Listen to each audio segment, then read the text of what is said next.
오늘 말씀 보도록 하겠습니다. 오늘 창세기 25장 19절로 26절이 되겠습니다. 다 같이 한 목소리로 읽도록 하겠습니다. 아브라함의 아들 이삭의 족보는 이러하니라. 아브라함이 이삭을 낳았고 이삭은 40세에 리브가를 맞이하여 아내를 삼았으니 리브가는 바단 아람의 아람 족속 중 부두엘의 딸이요 아람 족속 중 라반의 누이였더라. 이삭이 그의 아내가 임신하지 못하므로 그를 위하여 여호와께 간구하매 여호와께서 그의 간구를 들으셨으므로 그의 아내 리브가가 임신하였더니 그 아들들이 그의 태 속에서 서로 싸우는지라. 그가 이르되 이럴 경우에는 내가 어찌할꼬 하고 가서 여호와께 묻자온대 여호와께서 그에게 이르시되 두 국민이 내 태중에 있구나. 두 국민이 네 복중에서부터 나누이리라. 이 족속이 저 족속보다 강하겠고 큰 자가 어린 자를 섬기리라 하셨더라. 그 해산 기한이 찬즉 태의 쌍둥이가 있었는데 먼저 나온 자는 붉고 전신이 토록 같아서 이름을 에서라 하였고 후에 나온 아우는 손으로 에서의 발꿈치를 잡았으므로 그 이름을 야곱이라 하였으며 리브가가 그들을 낳을 때에 이삭이 60세였더라. 아멘. 잠깐 기도하겠습니다. 하나님 감사합니다. 항상 잊지 않고 불러주시고 예배하게 하심에 감사합니다. 이 말씀 드릴 때에 우리에게 큰 은혜가 되게 하시고 또 생명의 말씀으로 내게 심어져서 그 말씀에 붙들림 받아 살아갈 수 있도록 아버지 역사해 주시옵소서. 오늘 이 시간은 특별히 나와의 전쟁이라는 제목을 가지고 말씀을 나누고자 합니다. 어떤 나와 싸워야 되고 전쟁에서 이겨야 되는지 오늘 온전히 깨닫게 하셔서 정말 하나님이 원하시는 삶을 살아갈 수 있도록 그러한 삶을 살아갈 수 있는 자로 변화되는 그러한 역사가 이루어지는 시간이 될 수 있다고 축복하여 주시옵소서. 감사드리며 우리 예수 그리스도 이름으로 기도드립니다. 아멘. 네, 반갑습니다. 이게 이제 거의 9월에 마지막 주가 됐네요. 그래서 그저께 창세기 시작한 것 같고 또 새해가 바뀌어서 1월이 됐던 것 같은데 벌써 또 9월이 지나가고 있습니다. 이제 창세기가 지금 25장 하고 있잖아요. 이제 한 대략 한 1년 정도 하면 창세기는 끝날 것 같습니다. 근데 이제 내용이 창세기가 출애굽기와 이어지다 보니까 출애굽기까지 이어서 계속 가야 될지 아니면 좀 요약해서 출애굽기의 요약판으로 설교를 하고 넘어가야 될지 그때쯤 돼서 하나님께 기도해보고 결정하도록 하겠습니다.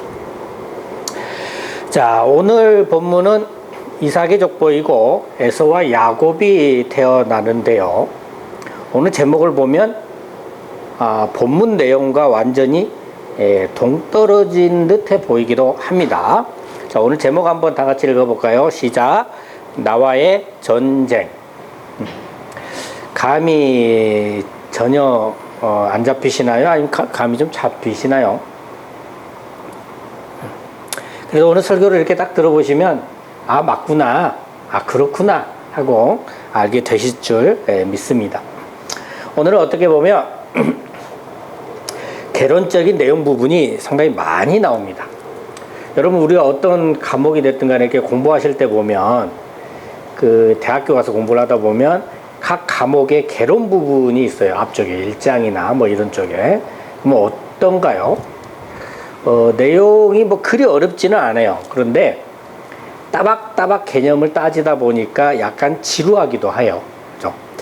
그래서 오늘 어찌 보면 오늘 설교가 어렵지는 않은 것 같은데 약간 지루할 수는 있어요.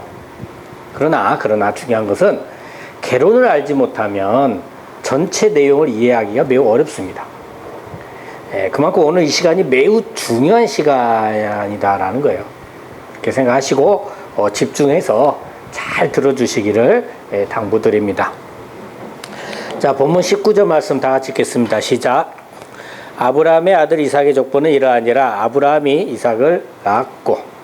자, 지금 누구 족보입니까? 이삭의 족보죠. 이삭의 족보는 이러하니라 그럽니다. 자, 이럴 경우에요, 이 단락의 제목은 보통 이 족장의 이름에 따르게 되고요. 그리고 이제 이 단락이 계속 되는 동안에는 그 족장은 죽지 않습니다. 살아 있습니다. 그리고 가족의 우두머리로서의 기능을 합니다. 그래서 이제 오늘 본문의 시작인 25장 19절부터요. 단락이 끝나는 35장 29절까지 이 이삭이 죽었다는 내용은 나오지 않습니다. 또 보통 땡땡의 족보는 이러하니라 하면 그 다음에 땡땡의 후손들에 대한 언급이 바로 이어집니다. 그러니까 본문에서 이삭의 족보는 이러하니라 라고 했으니까 다음에 뭐라고 해야 돼요? 이삭이 누구를 낳고 뭐 이런 식으로 쭉 언급이 되면서 나오는 것이 일반적이라는 거예요. 근데 오늘 본문은 이삭의 족보는 이러하니라고 한 다음에 이 땡땡의 아버지, 이삭의 아버지 애를 언급합니다. 이것은 흔하지 않는 경우예요. 아브라함이 이삭을 낳았고 그러잖아요. 그러니까 땡땡의 아버지, 이삭의 아버지를 언급을 합니다. 이것은 이삭의 아버지인 아브라함부터 뭔가 설명할 것이 있고 반드시 설명을 해야 한다는 거예요. 또 하나 볼 것이 있는데요. 분명 이삭의 족보는 이러하니라고 했기 때문에 이삭이 우두머리고요. 이삭이 주인공입니다. 그런데 다섯 번째 파트의 내용을 쭉 보면 이 이삭보다는 이 이삭의 아들 야곱의 이야기가 주를 이룹니다. 그러니까 이삭은 명목상 가족의 우두머리인 것처럼 보이고 주인공은 야곱이더라는 거죠. 왜일까요? 이것은 이삭을 설명하는 데 있어서 야곱까지 뭔가 설명이 되어져야 하기 때문입니다. 그러니까 이삭은 아브라함부터 이삭을 거쳐서 야곱까지 설명이 되어야 온전한 설명이 가능하다는 것이죠. 자, 참고로 아브라함은 원래 아브람에서 아브라함으로 이름이 바뀌었고요. 야곱은 나중에 이스라엘로 이름이 바뀝니다. 아무튼 우리 인간들의 삶은 완전하지 않죠. 100% 완전할 수가 없습니다. 그래도 이 인간들이 100% 완전하지 못할지라도 이들의 삶을 통해서요. 아브라함은 성부 하나님을 예표하고요. 이삭은 성자 예수님을, 야곱, 그러니까 이스라엘은 성령을 예표합니다. 다시 말하면 이삭은 아브라함부터 이삭을 거쳐 야곱까지 설명이 되어야만이 온전한 설명이 가능하다는 것인데요. 이것은 삼위일체 하나님 중 성자 예수님이 중심에 있고 이 성자 예수님을 설명하려 할 때는 성부 하나님과 성령까지 설명이 되어져야 한다는 것입니다. 자, 이에 대해 좀 더 살펴보면 본문 19절에서 이삭의 족보를 얘기하면서 아버지 아브라함을 언급했죠. 그러면 이 구절을 읽을 때 이 아브라함의 일생이 회고되게 됩니다. 특히 이삭의 출생과 관련된 여러 사건들, 그리고 아브라함이 여호와께 받은 이삭을 통해 성취된 언약들이 생각나게 되는데요. 자, 이것을 통해서 성부 하나님의 계획하심과 역사하심, 성자 예수님의 순종하심과 완성하신 사역을 알 수 있게 되고요. 그리고 나서 이제 야곱을 통해 성령 시대에 있어지는 일들을 알아가게 됩니다. 자, 근데 보면 성령 시대를 예표하는 내용에 있어서 이 야곱에서 끝나지 않고요.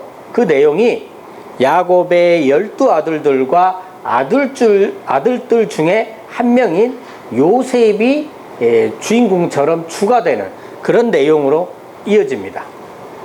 근데 또 더 이상한 것은 먼 훗날 예수님은 그럼 요셉의 후손으로 오신 것이 아니라 주인공처럼 다루어졌던 요셉의 후손으로 오신 것이 아니라 야곱의 12아들 중 하나인 유다의 후손으로 오십니다. 그럼 우리가 살고 있는 시대는 어떤 시대를 할 수가 있죠? 성령의 시대라고 할 수가 있죠. 자, 그러나 우리 모두가 다 성령 시대에 살고 있는 것은 또 아닙니다. 이게 무슨 말이냐? 각자의 신앙 상태에 따라서 어떤 분은 아직 성부 하나님의 시대에 있기도 하고, 어떤 분은 성자 예수님의 시대에 있기도 하고, 어떤 분은 성령 시대에 살고 계시기도 합니다. 그리고 또 각자에 있어서도요, 자신의 어떤 부분은 아직 성부 하나님의 시대에 있고, 또 어떤 부분은 성자 예수님의 시대에 있고, 또 어떤 부분은 성령 시대에 있기도 하더라는 겁니다. 여러분, 성부 하나님 시대와 성자 예수님의 시대에도 우리들에게 치열한 싸움이 있기는 합니다. 그러나 정말로 우리 삶에서 치열하게 싸움이 있어지고 인내와 실천이 필요한 시대는 바로 성령 시대에 있어지는 일입니다. 그만큼 성령 시대에 있어 역사하는 일들은 복잡하고 다루어야 할 부분들이 많이 있다라는 거예요. 그래서 성령 시대는 단순히 야곱 한 명의 삶을 통해서 얘기하고 있지 않고요, 야곱의 12 아들들과 요셉 등을 통해서도 함께 얘기해주고 있는 것입니다. 잠시 야곱과 요셉이 나오는 부분을 요약해 보면요, 야곱의 이야기는 어머니 리브가가 야곱을 임신하고, 야곱과 에서를 임신하고, 야곱과 에서가 어머니 태에서부터 싸우는 것으로 시작을 하는 오늘 본문의 25장 19절에서부터 35장 29절까지 나오고요, 조금 건너뛰어서 47장 29절부터 50장 17절까지에서는 야곱의 유언과 사망으로 끝이 납니다. 그리고 요셉 이야기는 야곱이 죽기 전이죠. 야곱의 이야기 후반부인 37장 2절부터 50장 26절까지 나오고요. 그리고 야곱 이야기에서 요셉 이야기를, 그러니까 야곱 이야기 중에서 이 요셉 이야기를 시작하기 전 그 사이 36장 1절부터 37장 1절까지의 예서의 족보가 끼워 넣어져 있는 그런 구조입니다. 상당히 뒤섞여 있죠. 성령 시대에서 사는 우리들의 이런 모습들로 살아가고 있는 겁니다. 아무튼 창세기의 절반 이상이 야곱의 생애를 다루고 있는데요, 그만큼 성령 시대에 대해 다룰 게 많고 또 현실을 살아가고 있는 우리들에게 있어 매우 중요하다는 겁니다. 자, 그럼 야곱의 이야기와 요셉의 이야기 전반을 간단히 좀 살펴보면요, 야곱의 이야기는 방금 전에 말씀드렸던 바와 같이 그의 어머니 리브가가 에서와 야곱, 이 두 명의 쌍둥이를 임신하면서 시작을 합니다. 에서와 야곱은 태에서부터 싸우고요, 야곱이 에서의 발 뒤꿈치를 잡고 태어나고, 또 야곱은 에서를 설득해서 장자권을 가로채는데, 야곱은 이것에 이제 에서가 분노를 했단 말이에요, 형 에서가. 그래서 이 분노한 에서를 피해서 밧단 아람으로 도망을 합니다. 그러고 나서 한참을 지나 다시 가나안으로 돌아와서 형과 재회를 하는 내용을 가지고 있습니다. 다음으로 요셉 이야기는 요셉이 미래에 높은 사람이 될 것이라는 것을 꿈을 통해서 계시를 받고 시작을 하는데요, 요셉의 꿈에서 부모와 형제들이 요셉에게 절을 합니다. 그래서 이 때문에 요셉은 형제들로부터 미움을 사게 되고요, 그로 인해서 죽을 고비를 맞고 노예로 팔리게 됩니다. 그 후로도 많은 고난을 받고요, 그 끝에 꿈에 계신 그 예언이 성취가 됩니다. 그리고 기근이 왔을 때 요셉의 모든 가족이 이 애굽의 총리가 된 요셉의 보호를 받게 되는 거죠.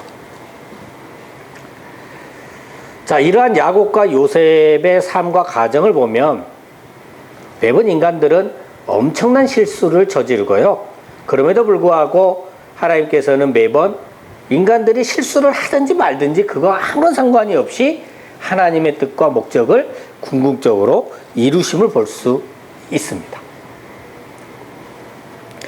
성령 시대의 인간들의 삶은 정말 복잡하고 복잡하고 실수도 정말 많이 합니다. 획일화되지 않고 모든 사람들이 다 생각과 개념이 다르듯이 성령 시대에 벌어지는 일들도 다 다르고 복잡합니다. 이처럼 복잡한데 매번 사업마다 상황마다 어떻게 하나님의 자녀답게 대처할 수 있을까요?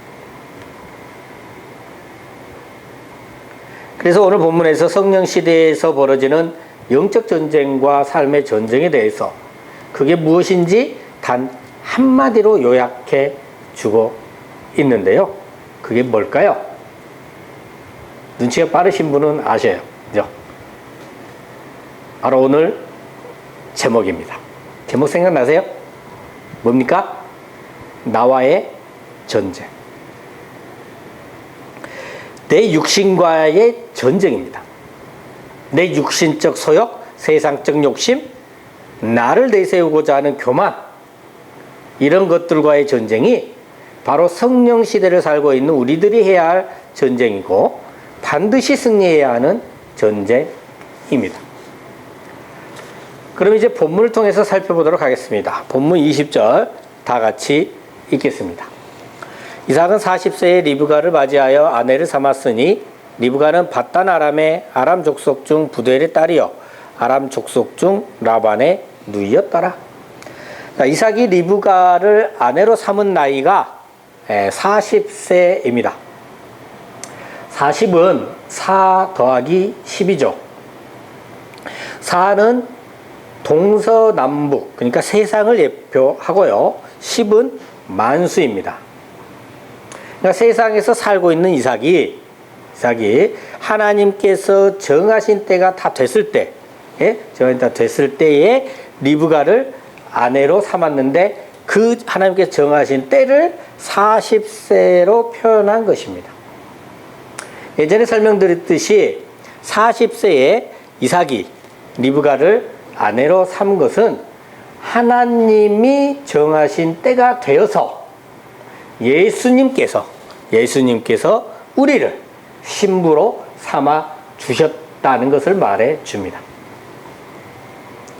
그리고 리브가를 밧단 아람의 아람 족속 중 부두엘의 딸이라고 하죠. 자, 이 부분도 이전에 살펴봤었어요. 리브가가 이삭의 친족임을 나타내는 겁니다. 자, 이것은 이삭이 형제 자매를 아내로 삼았다는 것입니다. 그래서 예수님께서도 형제 자매, 하나님의 자녀를 신부로 맞이해 주시죠.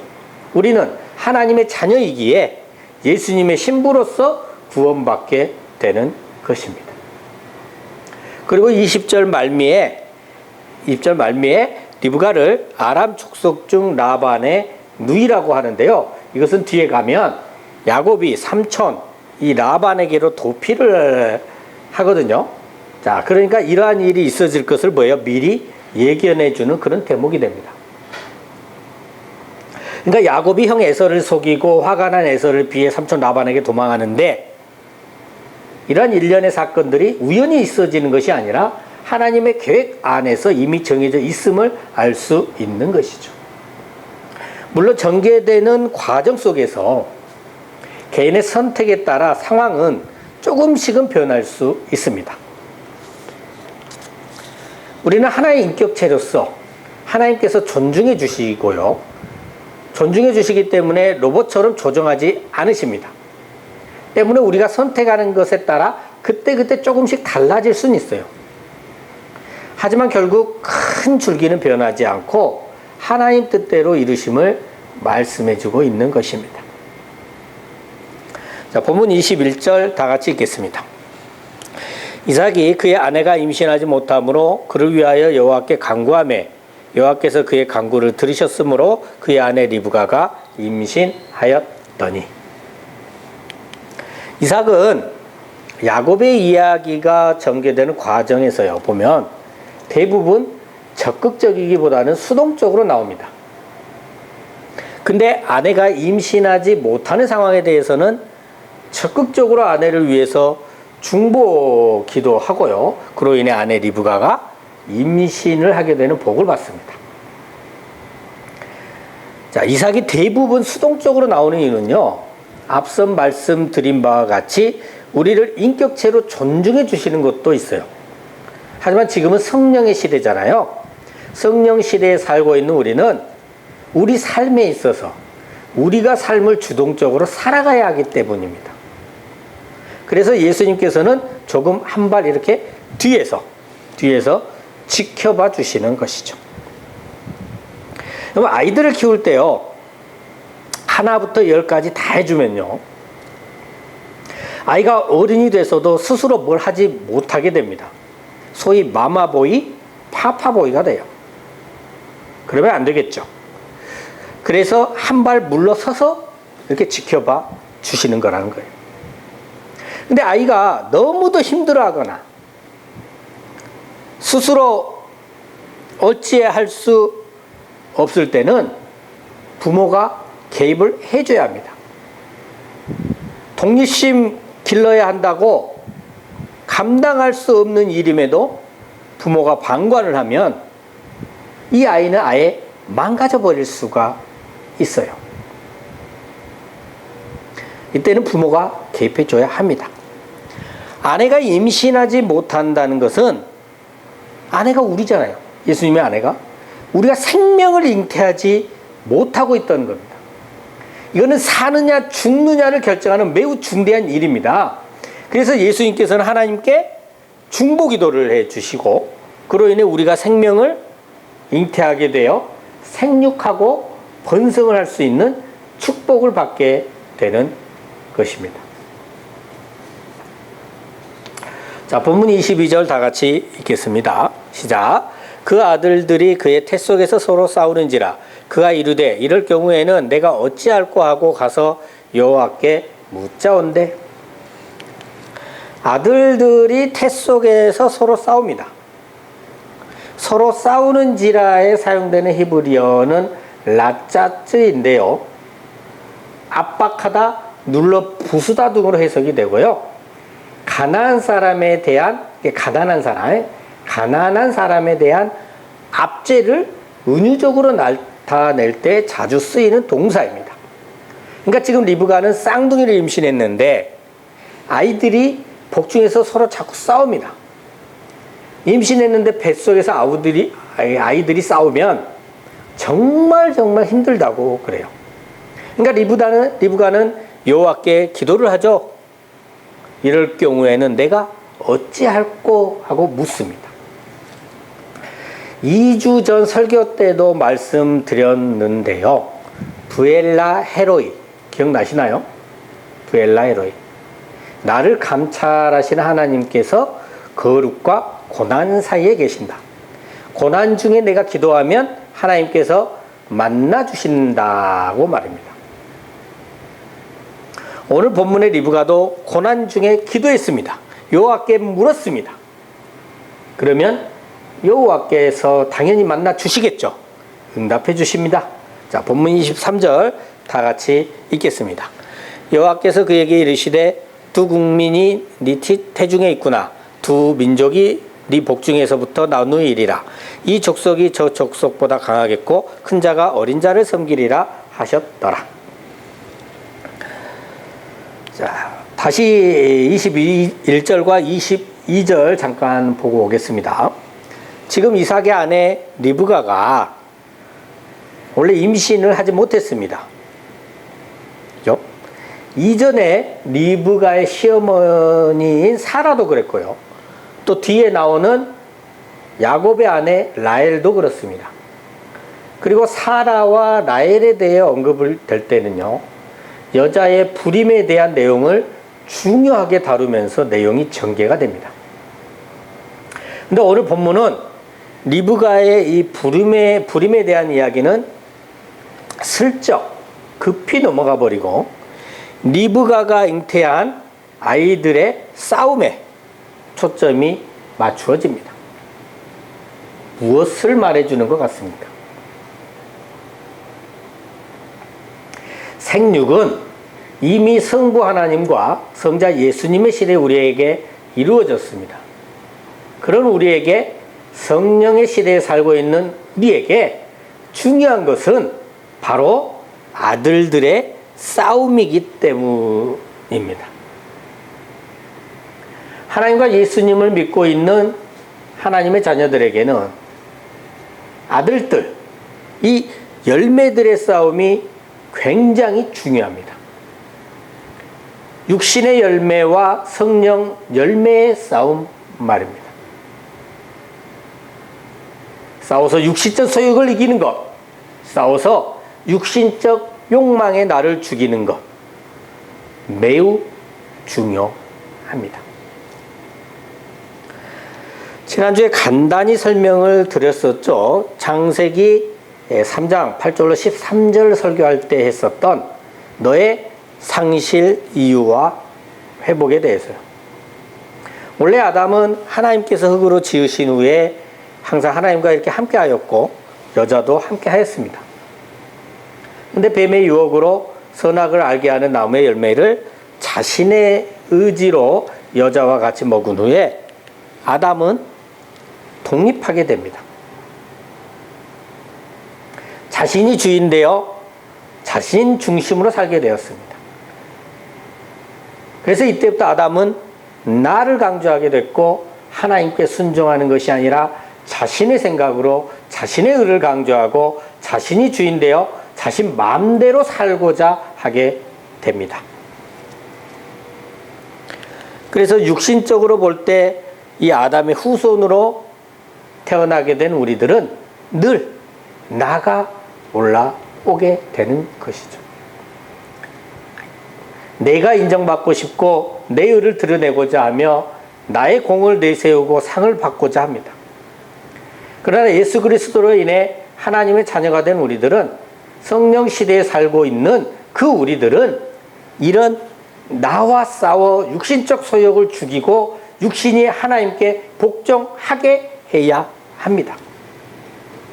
어머니 태에서부터 싸우고 있는 이 에서와 야곱은 바로 이것을 말해주고 있고 창세기 5번째 파트, 지금 하고 있는 이 창세기 5번째 파트는 바로 이 내용이 주를 이룹니다. 그래서 사도 바울도 고린도전서에 보면 안 넘어가네요. 내가 내 몸을 쳐 복종하게 함은 내가 남에게 전파한 후에 자신이 도리어 버림을 당할까 두려워함이라. 그러니까 내 몸을 쳐 복종하게 한다고 하고 나는 날마다 어째요? 죽노라 그럽니다. 나는 날마다 죽노라. 나를 내세우고자 하는 것, 그리고 내 육신적 종욕을 쳐 복종시키고 내 육신적 소욕을 날마다 죽이는 것이 정말 중요한 것임을 명심하시고 육신적 소욕에 나와 싸우는 행함에 몸부림치는 기도를 하시며 살아가시길 예수 그리스도 이름으로 축원합니다. 아멘. 본문 23절에서 두 민족이 네 복중에서부터 나누이리라 라고 하죠. 이것은 엄청난 갈등의 반복을 통해서 성취되는데요. 육신적 종욕을 이루고자 하는 나와 영적 진리의 말씀에 순종하고자 하는 나로 나누어집니다. 나누어져요. 이 갈등은 반복되면서 창세기 27장부터 33장까지 내용의 대부분을 차지하고 있고요. 그리고 더 나아가 이 갈등은 창세기로 끝나지 않습니다. 야곱과 에서는 이스라엘과 에돔이라는 두 민족의 선조들입니다. 이스라엘과 에돔 두 민족은 구약시대 내내 지독한 적대 관계에 있게 되는데요. 에돔의 전통적인 지역은 사해 남쪽과 동쪽이었습니다. 근데 민수기 20장 14절부터 21절을 보면요. 이스라엘이 가나안을 향해 나아가면서 광야를 방랑을 하고 있을 때였어요. 근데 이렇게 뺑 돌아가지 않고 지름길인 이 에돔 땅을 가로질러서 지나가고자 했어요. 근데 이때 지나가지 못하게 합니다. 그래서 피해서 이렇게 돌아가야 했던 적도 있고요. 또 군주 정치 시기 동안에는 줄곧 에돔과 이스라엘 사이에 분쟁이 있었습니다. 사무엘상 14장 47절과 사무엘하 8장 14절을 보면요. 에돔은 또 때때로 이스라엘 제국에 합병돼 버리기도 하고요. 열왕기하 8장 20절과 22절을 보면 에돔은 독립을 이렇게 누리며 이스라엘에 대항하기 위해 모든 기회를 다 이용하기도 합니다. 네. 또 예루살렘 멸망 시 에돔은요,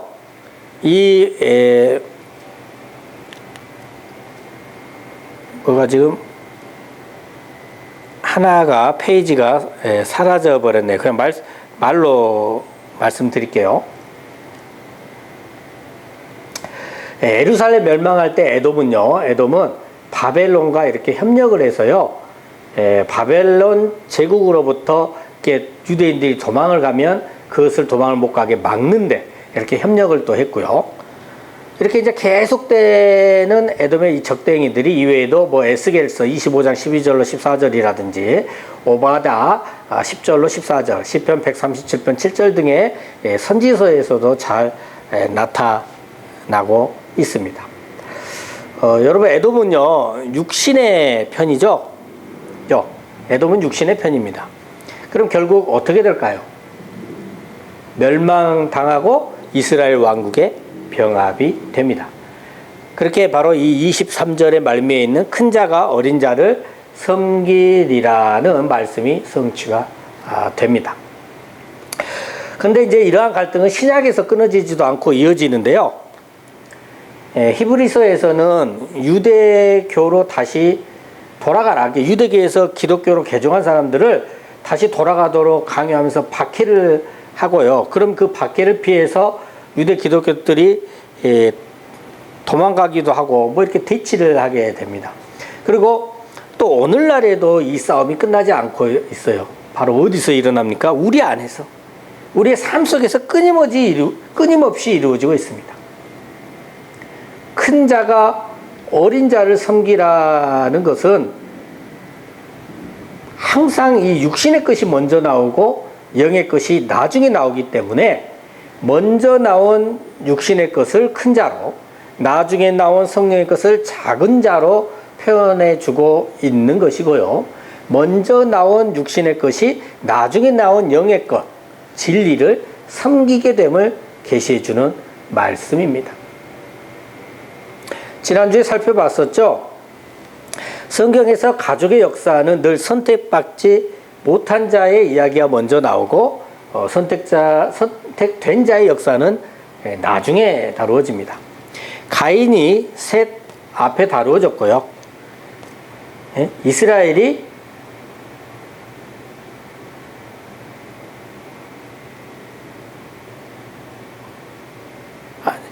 이스라엘의 이삭이 아니라 이게 오타네요.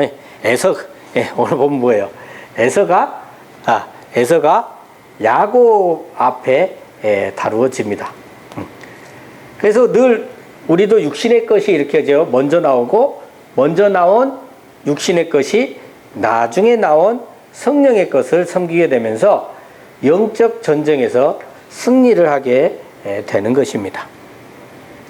자, 마지막으로 본문 24절부터 26절까지 보면요, 에서와 야곱의 싸움이 전개가 되죠. 그죠? 이 에서와 야곱이라는 이 이름과 관련해서는 이제 다음 주 설교하고 이렇게 이어지거든요. 그래서 이제 다음 주에 함께 살펴보기로 하고요. 아무튼 우리는 아담의 후손으로서 늘 이 육신적 성향이 먼저 나옵니다. 때문에 늘 육신이 앞서 있으니까 그 앞서 있는 육신과 싸울 수밖에 없게 되고요. 이 육신과 싸워서 나 자신을 이겨야 하는 인내와 결단과 노력이 필요하게 됩니다. 이것을 잊지 마시고 늘 육신적 소욕이 이렇게 올라올 때에 그냥 놔두지 마시고요.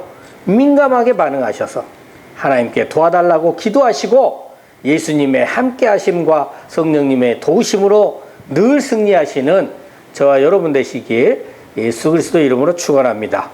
아멘. 기도하겠습니다. 아버지 하나님 감사합니다.